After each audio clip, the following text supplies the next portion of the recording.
In the film Broadcast News, an anchorman has to report on a breaking story about an attack on US warplanes off Libya. As the crisis finally subsides, we hear this. Phil, for a second. Tom? The latest message seems to indicate that the Libyan pilot was acting on his own without authority from anyone else. Stand by camera 2. In other words, I think we're all okay.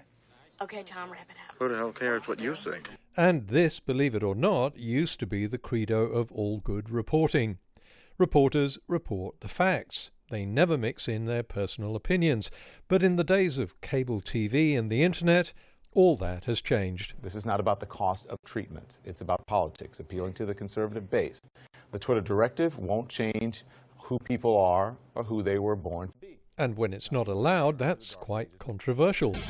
Unresolved Problem segment tonight, Telling the Truth. A reporter for News 12 in New Jersey, Sean Bergen, been suspended because he editorialized during his presentation.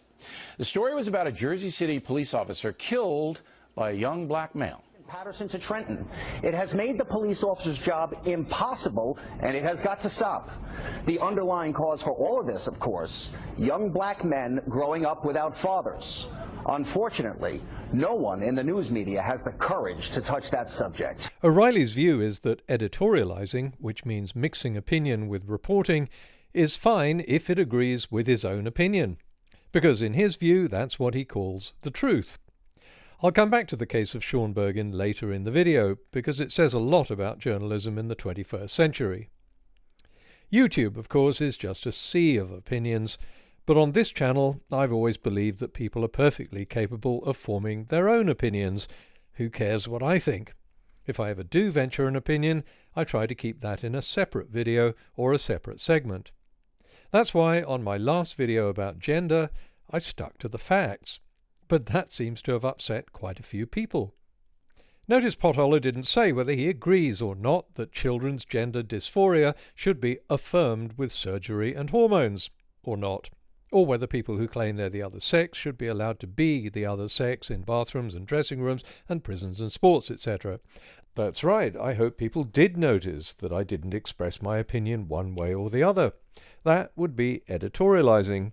And yet you seem a bit disappointed. I think you missed the main point of the debate, sports. I'd like to know your thoughts on what a fair scientific test would be to distinguish males and females for sporting events. But I made that video specifically to explain the various ways biologists determine sex through gamete production, genitalia, chromosomes, and so on. Armed with these facts, it's now up to you to decide, not me, what your opinion should be. How do you think sporting bodies should set the rules? I can't tell you what to think, because why is my opinion better than yours? What makes me wiser than you? You didn't answer about your moral beliefs. Well, now you know why. Though you kind of imply it. No, just because I don't express my opinion doesn't mean you can fill that vacuum with a lot of guesswork. But of course, that's exactly what a lot of people did. So I never said or even hinted that we have to turn society upside down, or that the concept of a man wearing a dress is funny, or use any argument that the trans community has been incorrectly labelling themselves, or men should become women, or that fringe cases of DSDs obscure things. So there's no point trying to read some sort of hint when I'm explaining the facts, or guess my opinion on any of these subjects. Anyone could say the same about all the propaganda which comes from your side of the argument, criticizing the scientists who don't agree with your view. But I didn't give a side of the argument or criticize any scientists or express any view. It seems these days everyone has to have a side, and people are judged not based on what they say, but which side someone thinks they ought to be on. Case in point, in the video I said that according to biology there's male, female and intersex, but apparently you're wrong about what science says about sex. There is male, female and intersex. Are we watching the same video? And when I said intersex isn't a third sex, now that's not a third sex. Someone agreed, but obviously wasn't listening. The idea that intersex is somehow a third sex or gender is nonsense. And here's someone who berated me for saying there are only two sexes and insists that there are only two sexes. Go figure. Equally hard of hearing is the guy who thought I said there are two genders. What I said was that there are two sexes, and I explained the scientific difference. So what's going on? Why is it that so often there's no connection between what the ear hears and the brain concludes? Well, it comes back to the mixing up of fact and opinion. I think when people see a title on the subject of gender, their brain assigns the author a team, a side, so they think I'm just going to parrot whatever they think that side would say. If it doesn't conform to what the ear actually hears, the imagination of the brain always wins against the reality of the sound waves by simply blocking the connection. So it's hardly surprising that one person came away thinking I'm a conservative, and another came away thinking I'm a wokey, and a third was so thoroughly confused he thought this was framed as an anti-right video, doesn't explain how, but at the same time he thought it was in line with right-wing talking points. Just two genders in all mammals, including humans. Absolutely no need to watch this video. Facts are facts, and I already know the facts. Well, apparently not. In this case, when it comes down to it, this battle between the teams is simply a question of definitions. Those who claim there are many genders are using the word gender to mean a feeling of sexuality, as defined by social science. Those who claim there are only two genders are using the word gender to mean biological sex, male and female. And the definitive count is 2. So, if you're going to use the same word to describe two completely different things, of course the numbers are going to be different. It's like me arguing with an American about how many chips are in this photo. I say there are at least 10.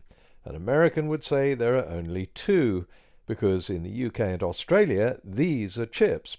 In the USA, these are chips. If neither of us defines what we mean by a chip, then we'd both be absolutely convinced we're right, and the argument would go on forever. So here's a tip. Next time you get into an argument with someone about how many genders there are, establish right from the start how they're defining gender. Once you've established what the facts are, then you can have a meaningful discussion about your opinions. Which brings me back to the case of Sean Bergen.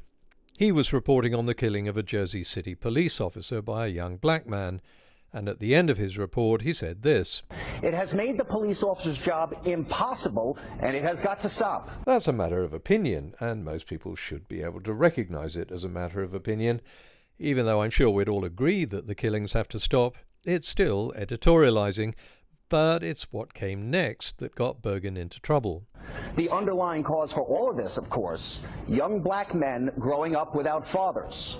Unfortunately, no one in the news media has the courage to touch that subject. Now, these aren't matters of opinion, they're matters of fact. And while Bergen is welcome to his own opinion, even though we shouldn't have to hear it during a news report, he isn't entitled to his own facts, especially during a news report. But that's how O'Reilly and his team see it. So isn't Mr. Bergen explaining why that is happening and how dangerous it is? Isn't that a legitimate explanation? Yes, it would be a legitimate explanation if it was a fact. If there was some kind of proper analysis behind it based on facts which had been published and fact-checked. I'm not a social scientist, but it wouldn't be too hard to do a statistical analysis of, say, 5,000 rich white kids growing up without fathers in wealthy suburbs and 5,000 black kids growing up without fathers in poor inner-city areas. And if having no father is the main cause of police killings, then we ought to see a similar incidence of police killings in each group. Otherwise, other factors like poverty and education and lack of employment opportunities might also be deciding factors. But even if Sean Bergen had done his research, he'd still need to cite the study and say this is what the study suggests. Surely that's obvious. Oh, no, it isn't. Sean Bergen knew he was breaking the rules, but he did a courageous thing by speaking out on a very incendiary subject. Then let me explain again. You can speak out on any subject you like, incendiary or not. You can shout it from a street corner or post something on Blue Sky, but you can't mix it in with a news report, which people rely on for facts and accuracy. Now, is that clear? No, it still isn't. He went over the line by saying nobody will touch this. This is an issue that is in need of discussion. But isn't that true? It is true, but it's not his job. To report the truth? Yes, it is his job to report the truth, not to proclaim his beliefs. The word truth is supposed to mean something that's factually accurate. So, in the news business, I can't say there are 72 genders. I have to say that according to this review there are 72 genders.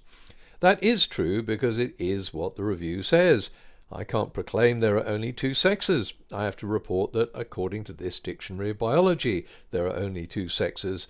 As for the media not reporting the problem of fatherless families, that's patently not true because I found several news reports on the subject. So you can certainly share someone's belief or agree with their opinion, but that doesn't magically make it come true. To those who have been so soaked in the modern media mishash that they find it hard to tell the difference, just remember the facts can always change someone's opinion, but someone's opinion will never change the facts. Sorry this video is a departure from my normal debunking of media junk science, but so many people have shown a lack of appreciation of the difference between opinion and fact that I thought I'd make this video as something to refer back to next time it happens. The next one, which I'm already working on, will be back on the debunking track. I think we really need more channels that look at facts and cite their sources to counter the huge weight of unsupported opinion now bearing down on all forms of media. But that's just my opinion. Who the hell cares what you think? And please don't forget to support a charity in lieu of sending me money. I don't monetize this channel, I don't have a Patreon account or ask for funding. Instead, I'm encouraged to make these videos through your support of an amazing charity that combines healthcare with forest protection. It's called Health in Harmony, and it provides free or very cheap healthcare to people living on the edge of wild rainforests. In the past, they had to cut down trees to get cash whenever a family member got sick. Now they don't need to. The result is a healthier population, lives saved, and forests protected. More on this in the video description.